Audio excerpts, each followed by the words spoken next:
Hi guys and welcome back to Riley's on the Road. We went to New Jersey and New York City for a week. Let's check out what happened. We had a long drive to our campground in New Jersey. On Thursday, it was my 11th birthday. We went to Jersey Mike's for lunch, then went to the beach. The water was pretty nice. I made my own super chocolate cake.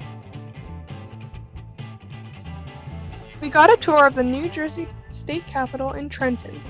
We walked underneath the capitol in tunnels to get inside.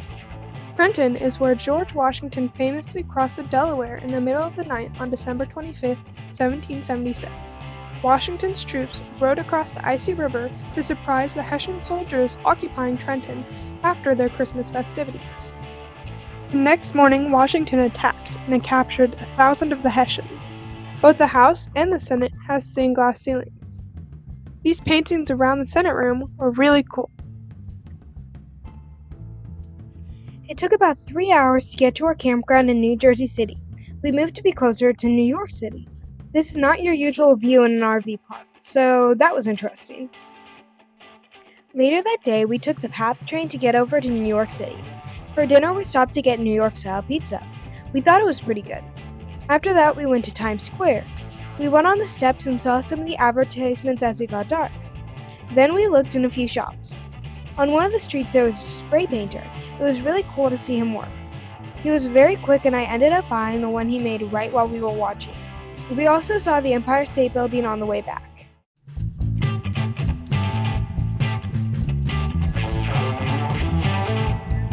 On our second day in New York, we went to Ellis Island. We rode a ferry. Ellis Island was the first stop for new immigrants entering America from 1892 to 1924.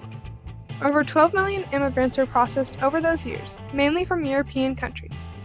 We got a tour with a ranger. When you first walk in, you enter the baggage room, where the immigrants were told to put down their luggage. The Great Hall was where the immigrants were given both medical and legal checks. The medical exams began as the immigrants walked up the stairs. The doctors watched for any signs of weakness. At the top of the stairs, the 6-second physical took place. The doctors checked the hair, face, neck, and hands of every person looking for disease. Then, a doctor flipped up the immigrants' eyelids with a hook to try to find a deadly eye disease called trachoma. After that, the immigrants waited in this big room for their turn for a legal exam. An inspector, with help of an interpreter, asked questions like their name, home country, and the amount of money they had. The inspector was checking the ship records, and if the answers didn't match up, the immigrant was pulled aside. If they failed their medical or legal exam, the immigrants were detained on Ellis Island until a final determination was made. Only 2% of the immigrants that entered Ellis Island were sent back. I could spend days at Ellis Island looking at everything. The history there is so rich. The next stop on our ferry ride was the Statue of Liberty. Lady Liberty was given to the United States on July 4th of 1884 by France. Without her pedestal, she is as tall as a 15-story building. Her crown has 7 spikes representing the 7 oceans. Once we got on the island, we headed to the top of the pedestal. It was 215 steps, about 10 stories. It was pretty windy, but you could see super far just from her feet. We went through the museum really quickly and saw the original torch. The designer intended for the torch to be copper that only reflected the light, but then electric lights, a skylight, large windows, and stained glass windows were all installed over time. In 1986, it was replaced with the torch she holds now, which is the original design but covered with gold to make it even more dazzling. A different exhibit included a replica of the Statue of Liberty's ear, and it is huge. The island closed and we headed back to the mainland.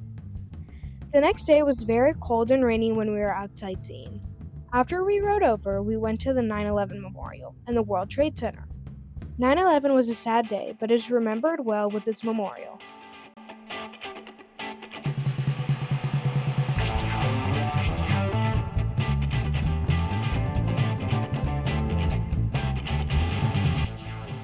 Then we went to lunch at Bagel Market.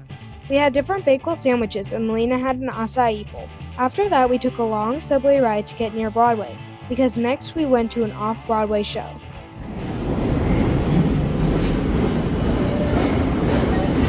We went to see Eisenhower, This Piece of Ground. It was a one-man show about the life of our 34th president, Dwight D. Eisenhower.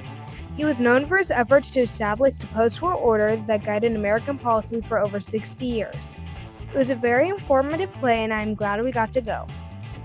We had dinner at Gale's Broadway Rose. All of the waiters and waitresses are aspiring Broadway actors. They sing their favorite musical songs while you eat. Our waitress had an amazing voice.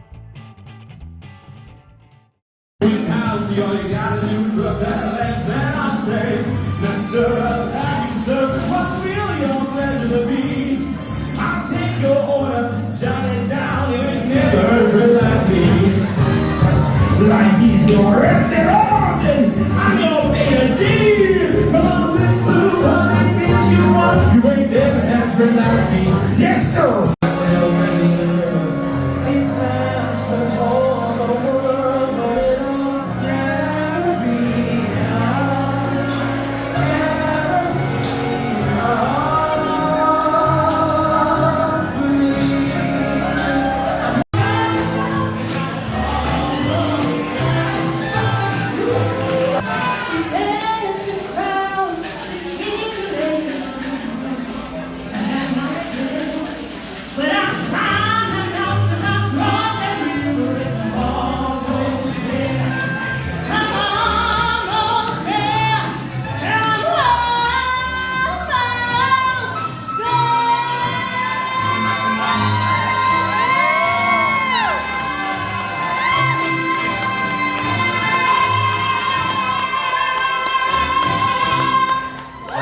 We walked through Times Square on our way to the subway.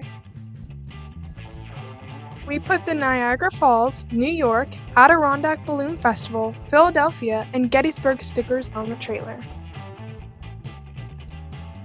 Although Liberty Harbor RV was pricey and no frills, the location was perfect, and bringing our home with us meant we only ate one meal out per day. We all enjoyed Gale's Broadway Rose. We were so glad we heard about it the week before so we could make reservations. Ferry tickets to spend time at Statue of Liberty and Ellis Island were a must, and the off-Broadway show was a neat rainy day activity. We got to see lots of amazing things. See you next week on Riders on the Road. Bye!